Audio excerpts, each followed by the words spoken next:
Om Swastiastu, Assalamualaikum warahmatullahi wabarakatuh. Salam, nama budaya, salam sejahtera bagi kita semua, dan salam harmoni. Baik, perkenalkan, saya Kaderina Prabawati Putri akan mempraktikkan praktik baik dalam mata kuliah Perspektif Sosiokultural dalam Pendidikan Indonesia dengan judul Mendorong Potensi Peserta Didik Melalui Scaffolding di Zone of Proximal Development atau ZPD. Baik, langsung saja ke pembahasan yang pertama terkait dengan intervensi terhadap penerapan scaffolding pada CPD.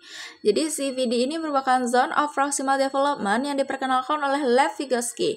Hal ini merupakan sebuah konsep dalam teori pembelajaran sosiokultural yang menggambarkan tentang apa yang didapat secara mandiri dan berpotensi mereka pelajari dengan bimbingan orang dewasa atau kolaborasi dengan teman sebaya yang lebih berkompeten. ZPD ini adalah area di mana dua tingkatan tersebut. Di dalam area tersebutlah kita memberikan bantuan kepada orang lain yang disebut dengan scaffolding. Selanjutnya, scaffolding. Jadi, scaffolding ini merupakan bantuan yang bersifat temporer dan spesifik di mana guru maupun orang tua melakukan beberapa modifikasi dalam membantu atau membimbing seorang anak yang mengalami kesulitan ataupun masalah tertentu. Jadi, adapun kerangka panduan yang bisa diterapkan dalam penyusunan strategi scaffolding untuk mengantisipasi hambatan maupun tantangan dalam penerapan strategi scaffolding yaitu logika, sense making, manajemen pekerja, proses manajemen, dan penguatan dan refleksi. Jadi, penguatan dan refleksi ini juga bisa disebut dengan articulation dan reflection.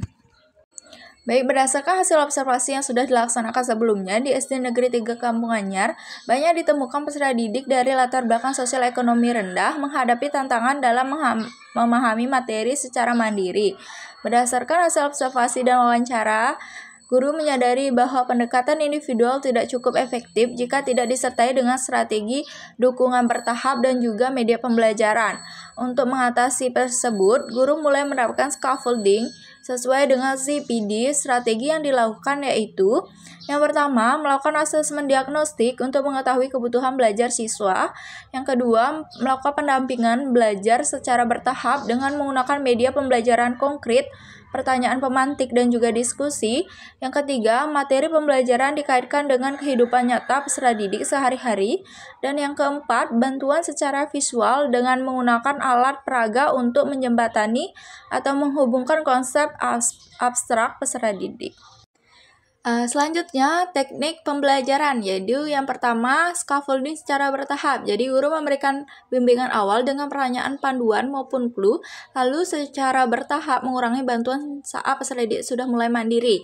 Yang kedua, peer tutoring, jadi belajar sebaya. Jadi, anak-anak ini yang memiliki pemahaman materi lebih baik daripada teman-temannya bisa membantu temannya dalam belajar dan memahami materi tersebut. Selanjutnya, metode pembelajaran. Jadi ada dua yang diterapkan, yaitu problem based learning atau PBL dan project based learning atau PJBL.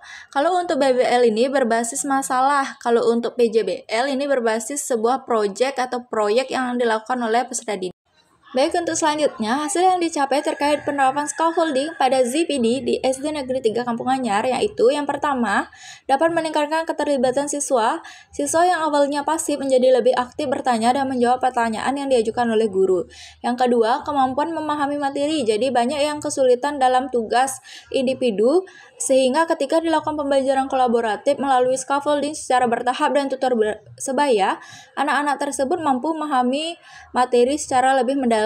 Kemudian yang ketiga, kerjasama dalam pembelajaran di dalam kelas, dapat menyelesaikan masalah maupun membuat proyek. Yang keempat, dapat meningkatkan kepercayaan diri siswa. Dalam hal ini, siswa lebih percaya diri untuk menjawab di depan kelas. Yang kelima, hasil belajar. Jadi, terdapat peningkatan hasil belajar secara akademik dilihat dari nilai yang diperoleh melalui asesmen. Baik, selanjutnya, replikasi terkait dengan penerapan scaffolding pada CPD. Yang pertama, scaffolding efektif diterapkan bisa diawali dengan melakukan asesmen CPD pada masing-masing siswa untuk mengetahui kebutuhan belajarnya. Yang kedua, dukungan sosial baik guru maupun teman sebaya adalah jembatan kognitif yang sangat dibutuhkan siswa dari latar belakang yang kurang mampu. Yang ketiga, alat bantu sederhana dan konteks lokal mempercepat pemahaman, contoh bisa menggunakan benda-benda di sekitar kita.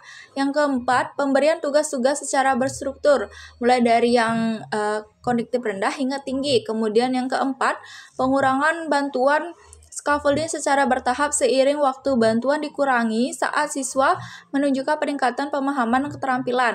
Yang terakhir, melakukan penilaian formatif yang dilakukan untuk mengevaluasi kemajuan perkembangan belajar siswa dan disesuaikan dengan tingkat scaffolding yang diberikan.